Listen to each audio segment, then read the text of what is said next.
టీవీలో చూస్తూ ఉన్నప్పుడు చంద్రయాన్ 3 అంటే ప్రపంచం యొక్క మూడంతా విజయ పథంలోకి మారిపోయింది.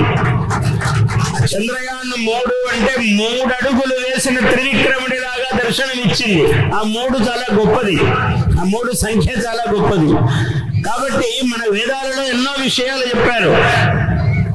చంద్రమా మనసో జాతః చక్షో సూర్యో అజాయత యోపాం పుష్పం వేద పుష్పవాన్ ప్రజావాన్ పశుమాన్ భవతి చంద్రమా వా అపాం పుష్పం పుష్పవాన్ ప్రజావాన్ పశుమాన్ భవతి య ఏవం వేద అన్నాడు. చంద్రమా వా అపాం పుష్పం, చంద్రుడు అపాం పుష్పం అన్నాడు. జలములలో ఉన్నటువంటి పుష్పము అన్నాడు.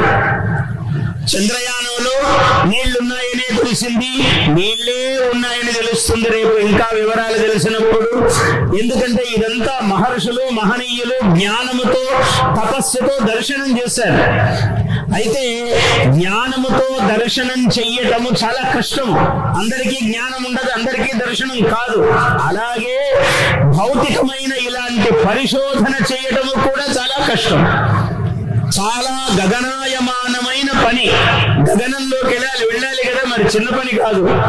ఏ చంద్రుని గురించి మన పురాణాలు ఇతిహాసాలు మన వేదాలు అత్యద్భుతముగా కీర్తించి ఇన్ని గొప్ప విషయాలు అని చెప్పాయో, ఏ చంద్రుని మన గణపతికి శిరస్సున ఆయన ఇలా చంద్రవంక నిలవంకన పెట్టుకున్నాడు అని చెప్పారో, గణపతి ఇంత లావు ఇంత బరువు కదా, ఆకాశంలోకి ఎలా పోతాడయ్యా అని అనిపిస్తుంది.